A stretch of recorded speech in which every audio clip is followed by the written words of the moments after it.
Get Sweaty with Leddy, a wellness program about pain management.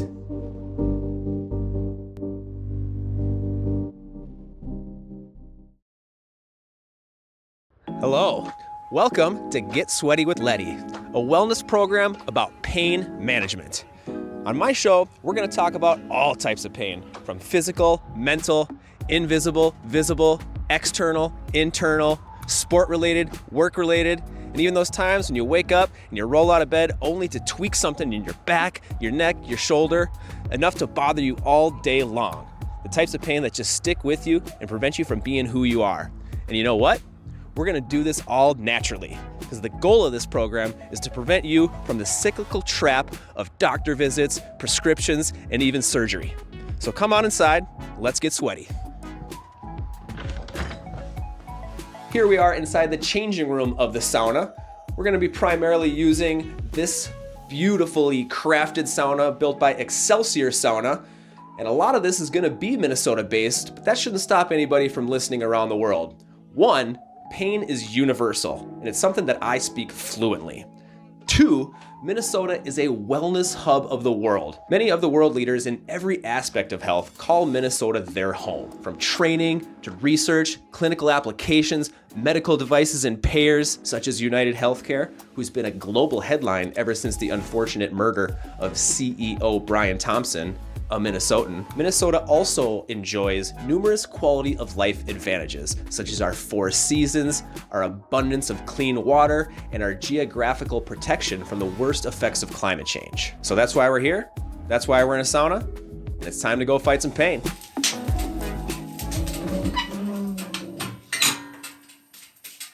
So here we are, in the hot room of a wood-burning sauna.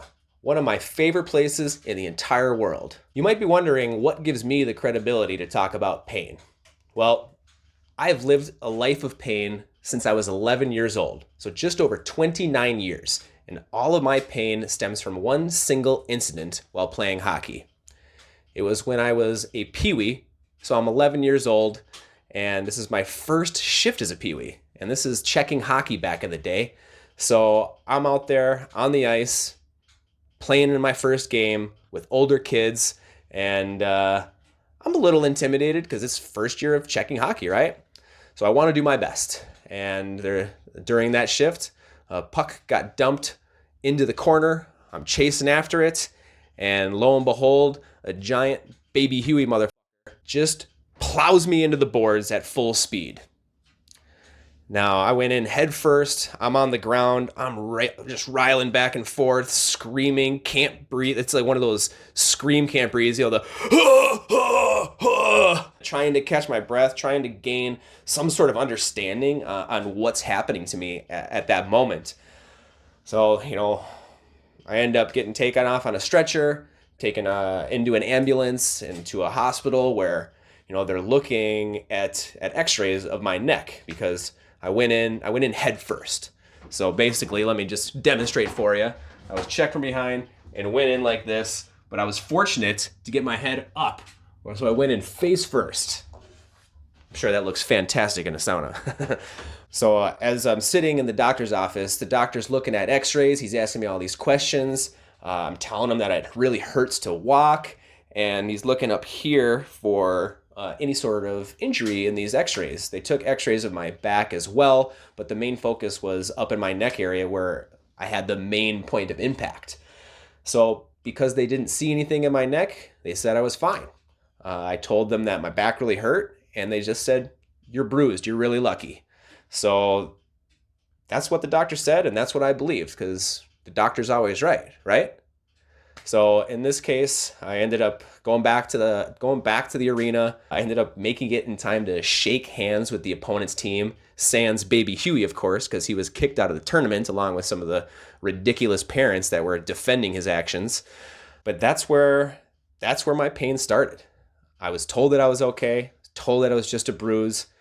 I go back home later in the night. I can't sit. I can hardly walk. I'm just icing my lower back, trying to just gain some sort of feeling of normalcy. And nothing was normal, that's for sure.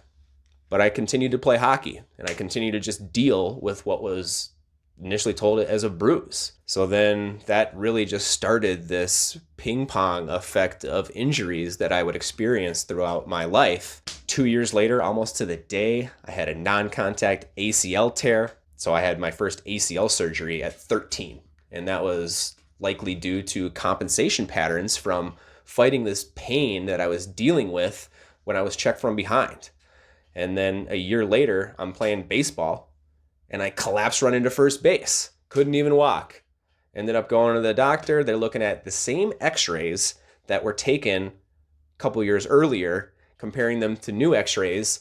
And the doctor deemed that, I did have a fractured vertebrae. I had a fractured L4, L5 vertebrae. And because of the misdiagnosis, my spine slid forward, fused itself together, stunted my growth, and led to those compensation patterns that created this torn ACL. And that condition is called spondylolisthesis. And it's something that a lot of people suffer. So when I found out that I had spondylolisthesis, there was nothing that could be done at that time. My spine had already fused itself together. Any amount of time taken away from the sport wouldn't heal anything anymore. So I just had to deal with it and figure out ways to live with it. So through the rest of my high school career, I managed to have no major injuries other than the fact that I was just pretty much bruised and in pain a lot of the time. So after high school, I went on to continue pursuing my dream of becoming a Division I hockey player. And I'm playing hockey up in Canada and in the USHL. And just before playoffs in the USHL, I tear my left ACL the exact same way that I tore my right ACL. Just going to check somebody and then pop, snap, drop. And it's the exact same thing as the first one. Horribly painful, couldn't walk, torn ACL. What are you going to do, right? After I found out the news of my second torn ACL, I ended up driving home on my 19th birthday to go and have surgery for the second time. And at that point, I thought I was going to be done with hockey. 2 ACL surgeries, having to deal with back pain, just the frustration of continuous setbacks. I didn't know what I wanted to do. But I ultimately decided that I did want to play hockey again. I wanted to see this through. I've come this far. I'm going to go for it. So I battled all summer long and got my knee back to a point where I felt strong again. And I went back to my Canadian team in pursuit of the opportunity to play Division I hockey. I ended up having a great season. And I was recruited to my dream school, Boston University, and all was well. I was ecstatic. So much so that, my team was so good. We were playing at the end of Canadian junior hockey. We were in the Dudley Hewitt Cup on our way to potentially make the Royal Bank Cup. But unfortunately, we didn't make it to the Royal Bank Cup. And unfortunately, in one of those games, I tore my ACL for the third time. This one was not a non-contact injury. It was a scenario where I was literally just plowed into the boards. My leg was vulnerable. Ended up getting smashed. And that was awful. But in the end, I had a third torn ACL, and that ended my hockey career. The last game that I played, I did not know going into it. So that ended up being a really tough mental roadblock to get over the next few years, because I didn't have that proper closure with the sport that I love. And that led to some significant issues beyond physical pain that I was not prepared to deal with. So, after I had my third ACL surgery, I ended up getting an infection in my knee. I got what they told at the time was chronic patellar tendinitis, and that it would be with me for the rest of my life. And if you're not familiar with patellar tendinitis, it's anytime you're going up a stair or pushing off, it is just excruciating pain on the front of the kneecap. And I just thought that was going to be with me for the rest of my life. And it prevented my leg from getting strong again. And that's the reason why I ended up quitting hockey altogether. So having to quit and not being able to play started to really wear on me mentally. And before I could even understand what was going on, I made a drastic decision to leave Minnesota altogether to go down to Florida and go to school, get away from hockey just to try to make myself feel better. I thought that's what I needed to do. And while I was down in Florida, I realized that I did need to come back home, and running away from what I thought was a problem or an issue wasn't the right answer. But really, there were not many right answers at that time, because I was at the beginning of a full-on depression that began to prevent me from being me. I didn't want to go out as much. I didn't have sports as an outlet. I was frustrated all the time, and it was a very difficult ordeal to deal with. And mental health awareness was not as prevalent in the early 2000s, so I was just kind of wallowing in my head on what to do. So this physical pain that I experienced now turned into a mental pain that was preventing me from everyday activities. And that depression was tough. So here I am, depressed, chronic patellar tendonitis. I don't have hockey anymore. I don't know what to do. Life is very difficult for me at this time. I ended up moving into an apartment by myself because I needed solitude. It didn't do me any favors to be with my friends who were thriving in life and having the time of their life. I just needed to figure out who I was, in a sense. And right around that time, a good friend of mine that I grew up playing hockey with got back early from playing over in Europe and asked me what I was doing for work. And I hadn't even thought of it at that time. I was just trying to get by and just pass my classes, and that was it. Just one day at a time. But he brought up resurrecting a business that I had started just after my senior year of high school, which was a lake weed removal business. And the fact that I had a good friend of mine wanted to team up with me in a way like that made me feel really good.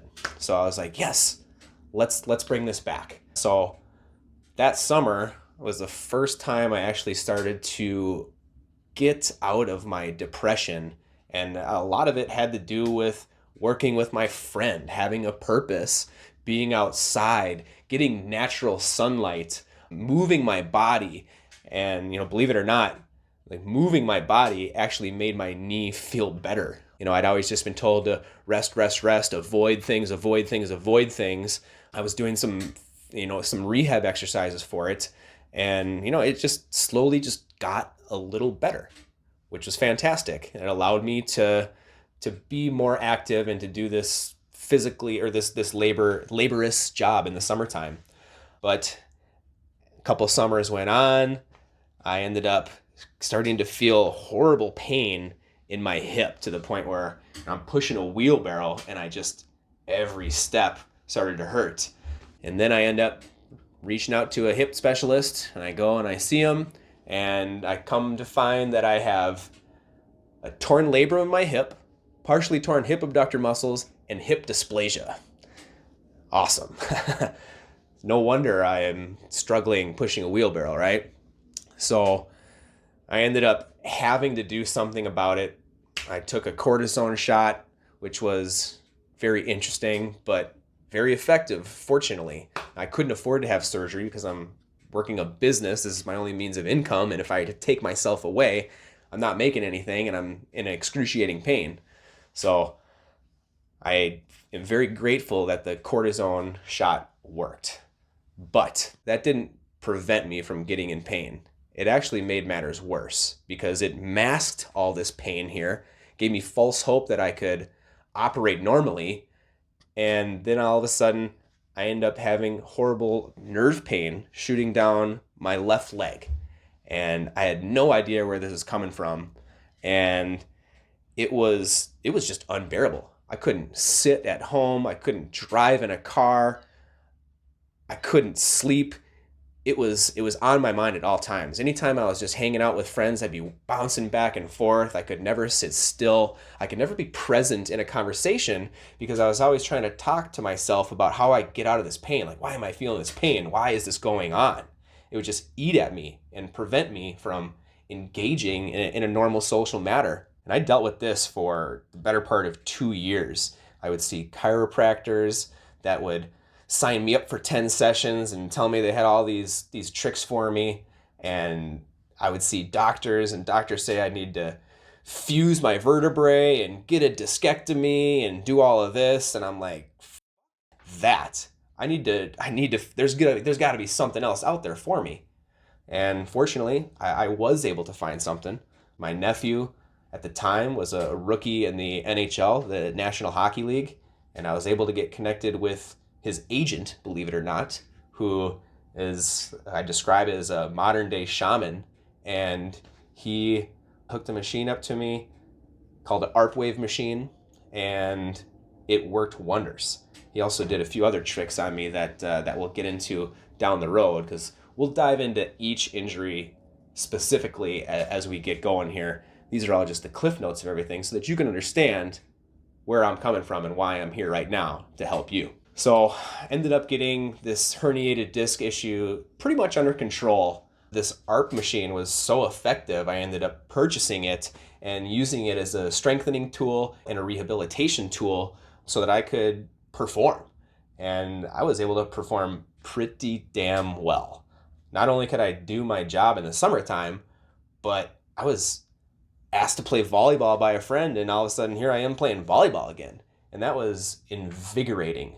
Being able to push my body again from an athletic standpoint gave me new life. It literally brought me back from the dead. And over the next few years, I was at a pretty good place. I would still have back pain here and there. I didn't quite trust it. I still didn't like to sit down. I still didn't like to go long distances, but I was able to be pretty functional. And that's when a few years later, I was had the busiest year for my lake weed removal business, Life's a Beach Shoreline Services. I was playing volleyball like a madman and putting a lot of stress on my body. And after a weekend where I was playing volleyball, went skydiving, and was doing other various things, I ended up with what I would describe as the worst absolute pain in my entire life.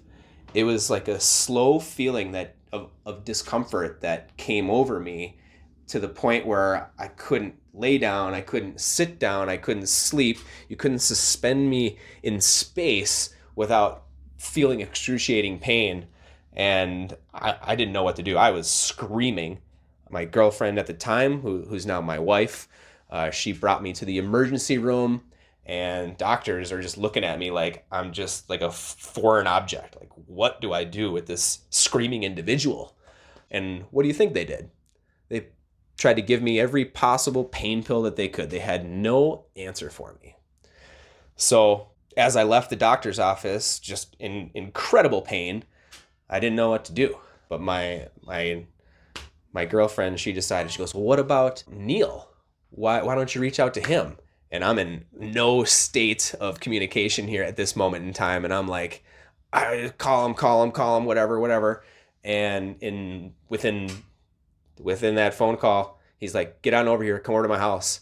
And I went over and I see Neil, and he was able to give me some sort of relief. He did some unique things on me that we'll get to later on in future episodes, because they're very different and very effective and non-invasive and just everything that I was looking for. When I was in my worst state of nerve pain, there were still moments where I wouldn't be in this excruciating pain, pushing that level 10 on the pain scale. Sometimes I would be down in a 3, and I would wonder, why is that? How am I not just in constant pain? Why are there moments where I'm able to capture this feeling of relief? And when I was with Neil, I was able to find these moments of relief, and it clicked in my head that I'm going to be able to beat this. I'm going to fucking fight this nerve pain. I'm not going to have surgery. I'm not going to have doctor visits. I'm not going to have pain pills. I'm going to win. And that's what I did. I spent the next number of years working on my body, working to find the right people to help me heal and thrive and become the person that I know I am. So that's why we're here. That's why we're talking about pain. And that's why it is my destiny to help you.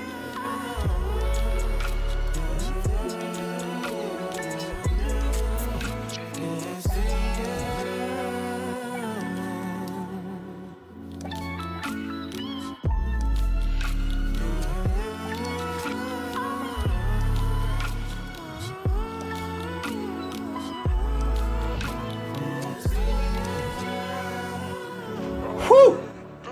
We are good and sweaty now. And I figure it's about as good as time as any to really go into why we're in a sauna. Why aren't we in an office, right? Well, I wanna kill two birds with one stone. This is a wellness program, so we're gonna have a wellness component all within. And the sauna is the perfect medium for that. Aside from all the health benefits, this is a great way to just break somebody down to a neutral state and have a good, honest conversation. Because when you're sweating and you're pushed to the limits like this, only the real stuff's gonna come out. But from a health standpoint, the sauna has countless benefits, and we're gonna find more and more and more benefits about sauna as research continues to be done, because there's not enough research about good health practices like the sauna.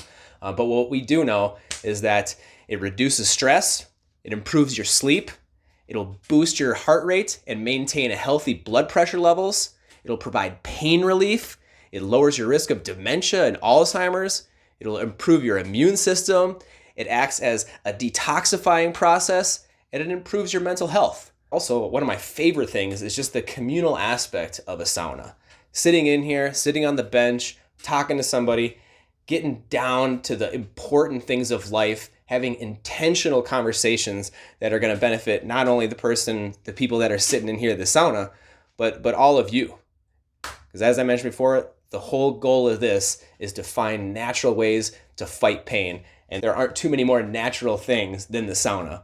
But one other thing that we're going to be including in these episodes is the cold plunge.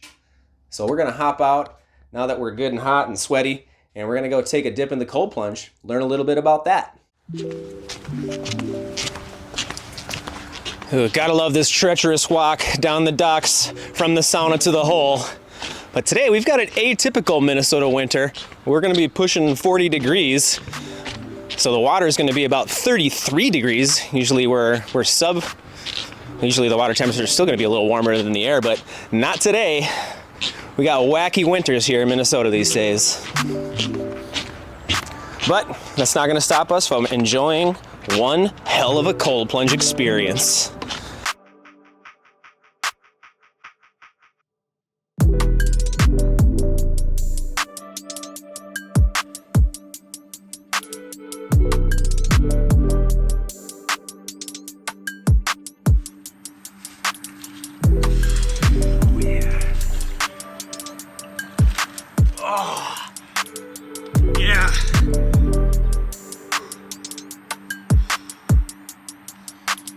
Well, we learned about some of the benefits of the sauna in the sauna, so it's only natural to learn about some of the benefits of the cold plunge in the cold plunge, which they happen to be very similar.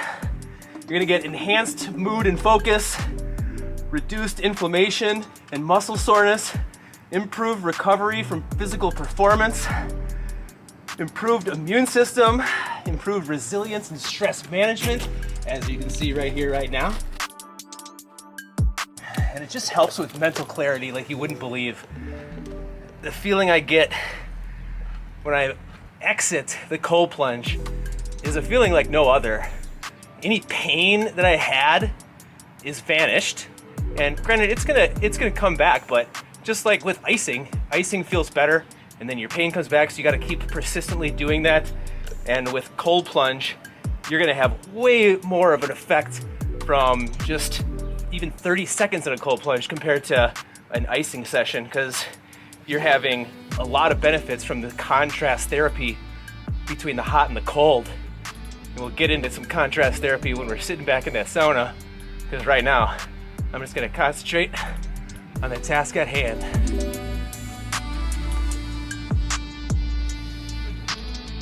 It's important to really focus on your breathing. Some people like to adopt the Wim Hof method, where you're breathing very vigorously and heating your body up. That's very effective. I just like to take just slow breaths and be at peace with the moment. I'm actually staring at a bunch of ice fishermen right now, which is kind of funny. My head's just above water and they're standing above it.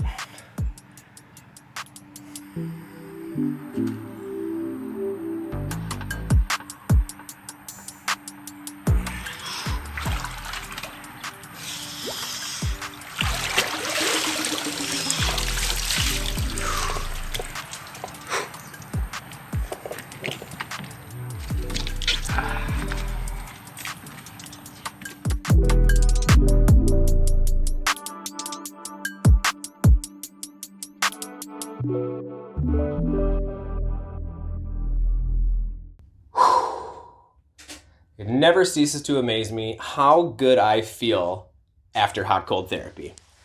You know, with the sauna, the heat opens up your blood arteries or pipes that allow your muscles to get more water, which contains nutrients and oxygen. The water is then forced through your muscles by the cold, which works as a pump to hasten the healing process. Essentially just speeding up health and wellness. It's incredible. And anybody that is afraid of the cold, get over your fear, because I can assure you, it will change your life. I even talked my producer to jumping in, and he loves it. So now that we've covered the what and the why we're doing this, we're gonna talk a little bit about the where, you know? Like, where are we? We're in a sauna, but where is this glorious location where we're cold plunging at? Well, we're actually at Back Channel Brewing, and I was fortunate enough to start this wonderful establishment with my wife and 3 friends, and it is the best place ever. You might be thinking, well, why the hell are we filming a wellness program at a brewery? Well, yes, we are a brewery, but we're more of an entity than anything. Even though we do produce beer, we produce a ton of NA products, and we also provide an incredible amount of experiences for all walks of life. We cover the spectrum for kids to adults and in between, and we've even hosted a wellness festival in the summertime that we're going to be bringing back called Spring Park Awakening. And this past July, we held a Sunrise Wellness Dance Festival with all kinds of amazing people in the health and wellness world, many of which will be guests on the show. But it just goes to show that our place is more than a brewery. We are an entity. We are a gathering space. And it doesn't matter if you drink alcohol or not. You should be here and experience the energy. And through this program, I hope to break down the invisible barrier that prevents people who consume alcohol to visit a brewery. Drop the word brewery altogether. Just call us Back Channel if you want to, because that's what we are. We're a gathering place for anybody. Back Channel sits on the 9th largest lake in the land of 10,000 lakes, Lake Minnetonka. We have a ton of beautiful lakes throughout our states, but I am partial to this beautiful body of water made up of 37 different bays that connect 14 different cities. We're only about 25 minutes west of downtown Minneapolis right here. It's spectacular. It's unlike any other lake that you've been to in the country. So that's more than a reason for you to get over here, check this place out, see what we've got going on, see how you can get on the wellness bandwagon while visiting Back Channel. I mentioned that some of the guests from Spring Park Awakening will be guests on my podcast show, and it's gonna be, you're gonna see a lot of my friends, you're gonna see a lot of people that I have met along the way throughout my wellness journey, but you're also gonna meet a lot of people that I've met reading the newspaper, the Minnesota Star-Tribune. It's been one of my favorite things to do in my 20 plus years of sauna, is just sit in here when I don't have anybody to talk to, of course. Sit in here, read the newspaper, get caught up on things. And you wouldn't believe how many amazing individuals I get connected with simply by reading an article about them. There's also interesting topics that we get to cover, like this one right here, which is something that I pulled out from early October. You know, I mentioned that Minnesota is a wellness hub, and, you know, we do have lots of great research here, and University of Minnesota is one of those fine research institutions. But, you know, right here in this article, the headline is, "U studies genetic solutions to back pain." Let me read this here. This is a quote from one of the professors. They're saying, "We're horrible at this. Sometimes treatments work for some people, but how do we know who is going to benefit from what? My own partner has back pain, and I'm an expert in back pain, and I have nothing to help him except telling him to stay active." Now that's coming from a top researcher. That'd be pretty disappointing if I was that person's partner, listening to the only advice is stay active. There's ways to stay active that are productive, and then there's ways to stay active that are going to hurt you. So what are you going to do? That's why I'm here. That's why these guests that we're going to bring on are going to provide a roadmap for you that you can jump on at your leisure. You don't have to take everything that we do to heart, but you can take what you think works for you and make the most of it. Another quote from this same article is, "No conditions have contributed to rising U.S. healthcare spending more than neck and low back pain combined." Now, this is from a 2020 analysis by the Institute for Healthcare Metrics and Evaluation in the state of Washington. So that's an article right there basically saying we're back experts and we don't know what the to do. That's pretty disappointing. They're experts. But I'm also an expert, and I'm here telling you that we do have things for you. There are things that you can do. Natural things, non-invasive things, things that are not going to adjust your life for the worse, but permanently adjust your life for the better. So, as we continue to sit in the sauna, sit on the bench with guests, and learn about all different types of pain, I encourage you to start thinking about how you can take advantage of the lessons that are going to be learned here. And if you would like to speed that process up,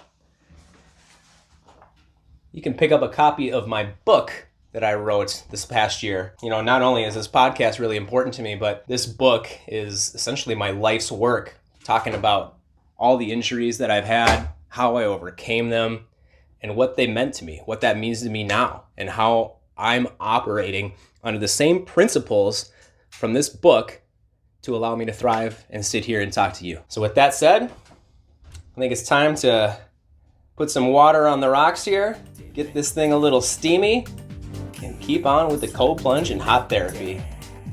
So thank you so much for tuning in to the first episode of Get Sweaty with Leddy. I am your host, Josh Leddy. I'm sweating off. Cheers.